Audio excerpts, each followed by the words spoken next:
Hello, everyone. This is Dino from Prehistoric Facts. This is Prehistoric Facts Extra episode number 60, and this is the Apple TV Plus's Prehistoric Planet review. So this is my review on Prehistoric Planet.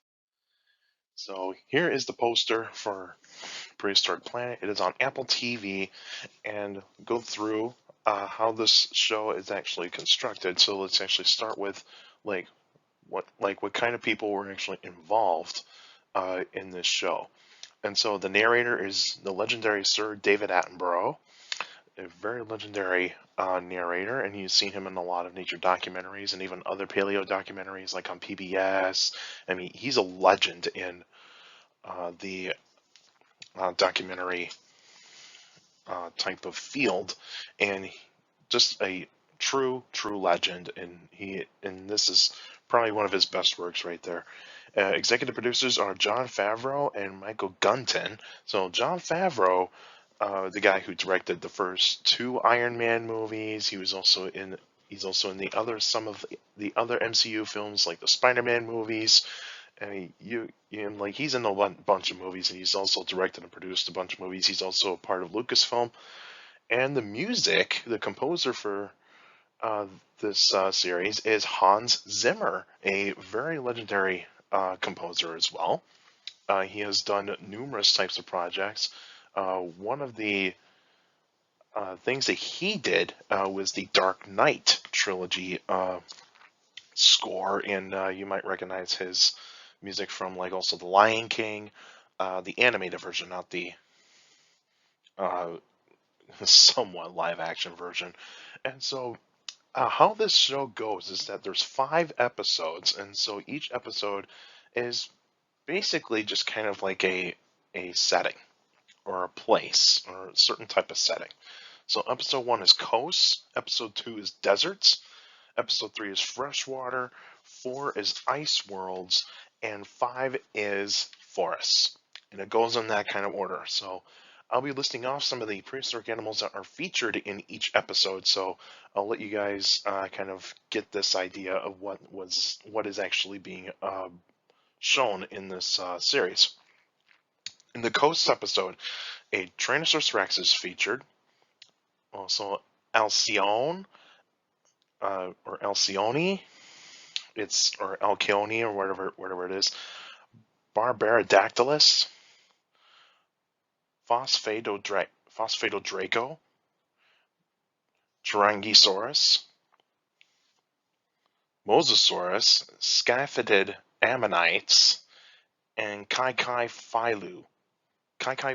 And so you got 2 mosasaurs, you got ammonites in this one, you got a plesiosaur, you got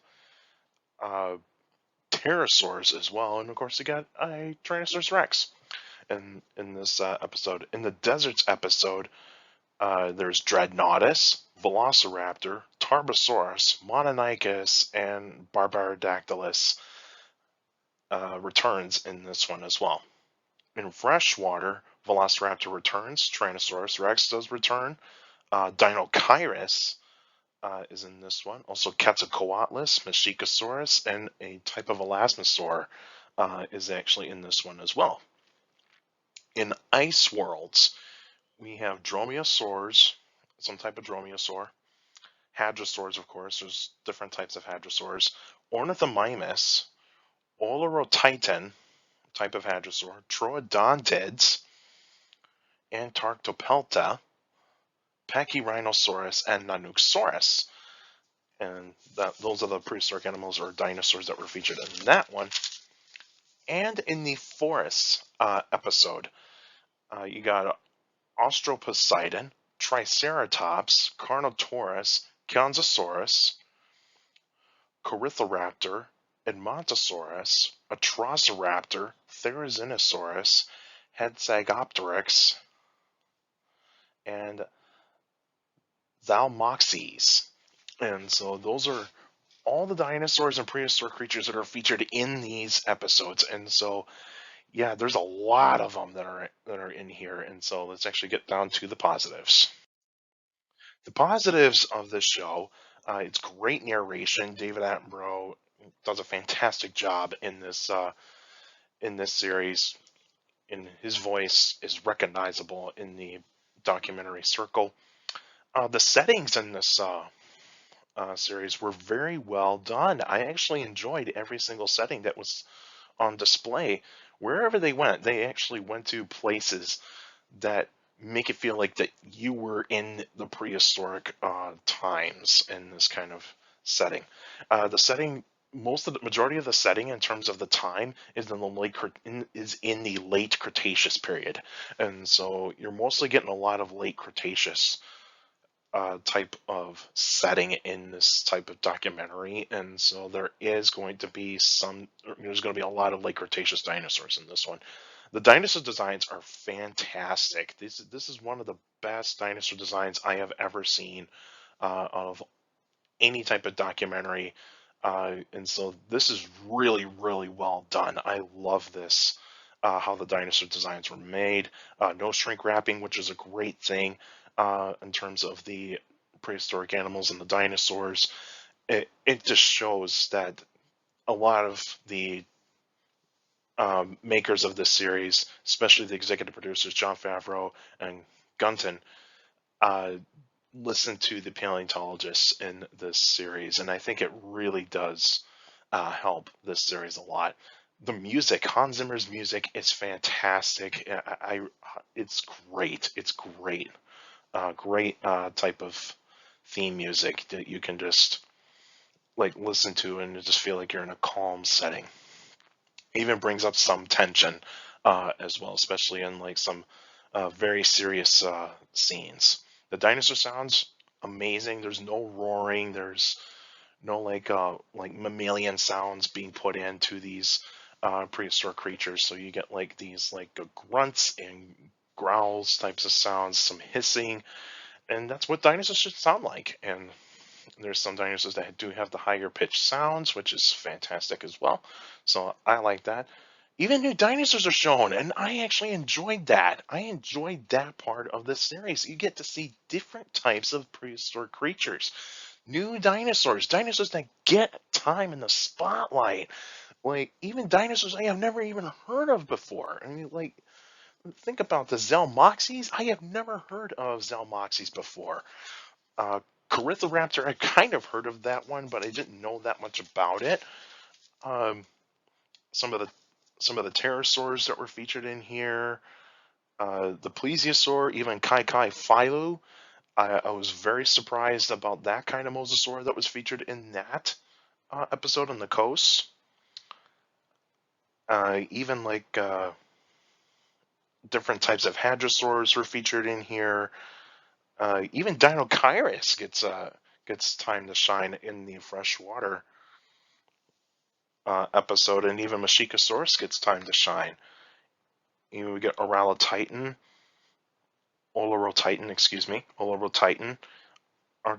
Antarctopelta, and even Nanuqsaurus, a fairly recent discovered tyrannosaur found in Alaska. I enjoyed that. I think this actually does show that there is more than just like Tyrannosaurus Rex, Triceratops, Velociraptor, those kinds of dinosaurs. You need to show different types of dinosaurs in this series. The CGI is fantastic. I love the CGI. And this does feel like a nature documentary. This has nature documentary elements in this show. And it's fantastic. I love this. I love this. Now let's go into the mixed points of my review. So the mixed bits of this show, which I kind of find like I can accept it, but even though I kind of question it a little bit, the locations I do see some grass in some of these locations, so there is a little bit of like some type of like a misplacement here for some of these dinosaurs. Like I get it, like you're gonna find different places, and you there is going to be grass everywhere, and you gotta find places where you can at least show like okay, there's not going to be any grass, and there is some bits that you get definitely see grass, but at least you can actually ignore it and kind of go like okay, they tried to find different places to put these dinosaurs and prehistoric creatures. Some of the sizes of the dinosaurs I do have a little bit of some questions too, especially with animals that, especially dinosaurs and prehistoric animals in this show, that only have like one fossil that was discovered. Especially like if it's like a vertebrae or part of a skull or some limb bones, and they're just estimating the size. Like I understand that like you need to guess and give an estimated guess on some of these prehistoric creatures, especially one pterosaur that has only been found with uh, think a couple vertebrae and also a partial lower jaw, and of course there's a few other types of dinosaurs and other prehistoric creatures that I feel like that could have been determined by determined in different ways, but I can understand that. And of course, the one thing I've been very mixed about is the Dreadnoughtus skin air sacs on the neck. That is a controversial uh, bit right there on this show, because I've seen some paleontology people that have reacted to this show, and especially when it comes to that second episode, which is deserts, when they showed the Dreadnoughtus, especially with the mating ritual type of thing, like the males fighting over the females, like the air sacs just popping out of the neck. Like I can understand if it's like just like an elaborate thing that they just made a guess on, like maybe this is what the Titanosaurus possibly did have, but it's not confirmed, and so I think this one does deserve to be ignored, but I can understand why they did it that way. It's a display structure, and that's fine. And to the negatives, I got none. I got no negatives about this show. I like it. So overall, it is great production. I love this. I love how the production has been done. It is very well done. I think the producers did a great job of listening to the scientists and also allowing the artists to do what they need to do to make these animals look realistic. This is by far probably one of the most realistic, some of the most realistic dinosaurs and prehistoric creatures that I have ever seen in a documentary. It is very well done. I think the behaviors of some of these animals are great. Like it feels like you're watching these animals behave like actual animals instead of just being used for entertainment purposes, like chasing like another dinosaur or having like elaborate type of sounds to be added for like the vocals of these dinosaurs. It's just really, really well done. It's a lot of fun. You actually get to enjoy every single scene that is being shown in each episode very, very nicely. There's a couple funny moments in this show, and I do like it, especially the Carnotaurus scene. That was really, really funny to me. I was dying with laughter when I when I saw that scene. It is really, really funny, and I did like that part, and I'm really hoping for another season of the show. Hopefully they do go into more other types of times of in the Mesozoic era, and even try to expand besides the dinosaurs. Like get into the age of mammals, get into the times before the dinosaurs. You know, at least try to do something. Try to do something. At least, hopefully, that there is going to be multiple seasons of the show. I enjoyed this, and hopefully that since that from what I've seen, critics like it, and even the fans do like it, and I think it's really, really nice. And I give it a score of a 9.9 out of 10. I think it's really, really good. It's one of the best dinosaur documentaries I have ever seen, and I highly, highly recommend you actually check that out. Whether if you actually just get a free week of Apple TV Plus, and you just pay for 1 week and that's it, and you just cancel it, or if you just want to like enjoy for a month and you want to check out other shows, go right ahead, that sort of thing. I just did the week. I just paid for the 1 week and that was it, and that's all I need. That's all I need, you know. And pretty much it's a monthly subscription. Basically it's $5 for a subscription, but I wasn't gonna have that subscription because I got other things I got to do anyway. And I want to hear from you guys. What do you think of the show? Do you like it? Do you not like it? Or are you somewhere in between? Where do you rank it amongst other dinosaur documentaries that you have seen? Or if you have not seen it at all, that is totally fine. If you actually just prefer to wait a little bit longer to the point where you can watch it and have that subscription, or otherwise just try out the free week, or otherwise just have a whole month to check out other types of stuff on Apple TV Plus, feel free to do that. Like I said, I highly recommend you guys check this show out. It is incredible. And I mean that. It is incredible. So the next episode will be on June 23rd, 2022, and there'll be a Q&A episode. So if you got any questions about dinosaurs or any other prehistoric life, feel free to email me at dinochrist71@gmail.com, or just go to my Facebook page, Prehistoric Facts with Dino Chris. Like the page, you actually post your questions in the comment section. Please put them in the comment section. Don't put them on Messenger. Messengers for private conversations. So please put your questions in the comment section on the Facebook page.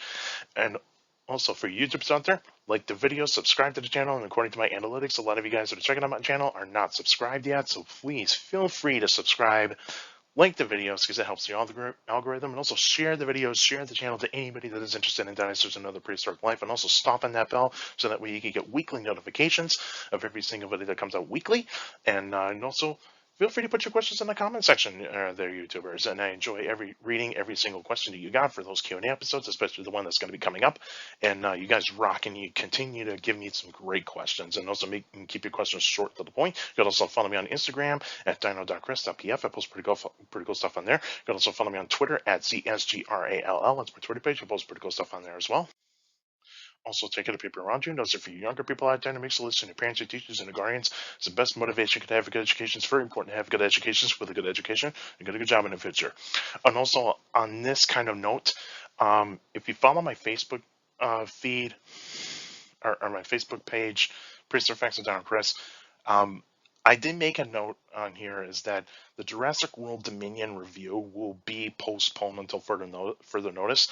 And so I'm going to see the movie next week, Friday.